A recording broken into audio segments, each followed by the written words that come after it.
Hello friends, welcome back to my channel. आज हम 5 question लाए हैं। ऐसे बहुत सारे क्वेश्चन हैं जो एग्ज़ाम में बहुत ज़्यादा कन्फ्यूज़न क्रिएट करते हैं। तो अब मैं आप लोग का कन्फ्यूज़न जो है वो सॉल्व करने की कोशिश करती हूँ। मुझे भी एक्चुअली इन क्वेश्चंस में बहुत ज़्यादा प्रॉब्लम होती थी, तो इसलिए मुझे पता है कि स्टूडेंट्स के लिए ये प्रॉब्लम जो है, मतलब 99% स्टूडेंट्स को इन क्वेश्चंस में प्रॉब्लम होती होगी। थोड़ी बहुत तो कन्फ्यूजन होती ही होगी। कुछ लोग के साथ कन्फ्यूजन दूर भी हो गए होंगे, कुछ लोग के अभी भी होंगे, तो उनको मैं दूर कर देती हूँ।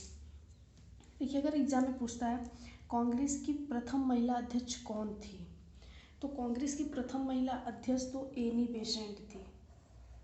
लेकिन अगर एग्जाम में ये पूछता है कि कांग्रेस की फर्स्ट भारतीय महिला अध्यक्ष कौन थी, तो वो थी सरोजनी नायडू। ठीक है। और एनी बेसेंट कांग्रेस की फर्स्ट महिला अध्यक्ष थी। तो इन्होंने किसकी अध्यक्षता की थी? इन्होंने 1917 में कलकत्ता में जो अधिवेशन हुआ था उसकी अध्यक्षता इन्होंने की थी, कलकत्ता अधिवेशन की 1917 में। और सरोजनी नायडू ने 1925 में अध्यक्षता की थी। 1924 में महात्मा गांधी ने किया था और 1925 में इन्होंने किया था। कौन सा अधिवेशन था? कानपुर अधिवेशन।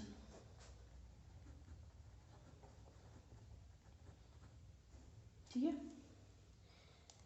और एनी बेसेंट की दो वो है मैगजीन है, उसका नाम भी कॉमनवेल्थ। इससे भी एग्जाम में क्वेश्चन पूछता है।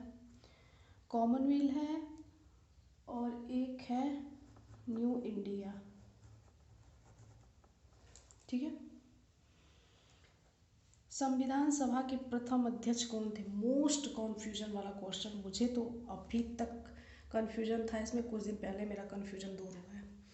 संविधान सभा के प्रथम अध्यक्ष अगर पूछे तो वो थे सच्चिदानंद सिन्हा। एग्जाम में ये भी क्वेश्चन पूछता है, संविधान सभा के प्रथम अस्थायी अध्यक्ष, वो भी थे सच्चिदानंद सिन्हा। अस्थायी सदस्य सच्चिदानंद सिन्हा। और प्रथम अध्यक्ष वो भी सच्चिदानंद सिन्हा। और ये बने थे 9 दिसंबर 1946 को। ठीक है। और राजेंद्र प्रसाद जो बने थे, ये अगर पूछता एग्जाम में कि संविधान सभा के प्रथम अस्थायी अध्यक्ष, तो वो थे राजेंद्र प्रसाद। ठीक है। और 11 दिसंबर 1946 को ये बने थे। इनसे 2 दिन बाद ये बने थे। ठीक है। प्रथम सदस्य सच्चिदानंद सिन्हा, अस्थायी सदस्य सच्चिदानंद सिन्हा, अस्थायी सदस्य राजेंद्र प्रसाद। अगर अस्थायी सदस्य पूछे तभी राजेंद्र प्रसाद को बताना, अगर प्रथम पूछे या अस्थायी पूछे तो सच्चिदानंद सिन्हा। 9 को ये बने, 11 को ये बने और 13 दिसंबर 1946 को जवाहरलाल नेहरू ने उद्देश्य प्रस्ताव लाया था। ये भी बहुत ही इम्पोर्टेंट है। ठीक है। उद्देश्य प्रस्ताव जवाहरलाल नेहरू द्वारा 13 दिसंबर 1946 को लाया गया। यही उद्देश्य प्रस्ताव हमारे संविधान की प्रस्तावना है। ठीक है। चलिए देखिए, ये एग्जाम में ये संसद दोनों जरूर पूछे जाते हैं। जापान की संसद का क्या नाम है? तो डायट और ड्यूमा में बहुत कन्फ्यूजन रहता है। तो देखिए, मैं ट्रिक बताती हूँ। ये है जापान। ठीक है। और एक आता है ये रूस। ठीक है।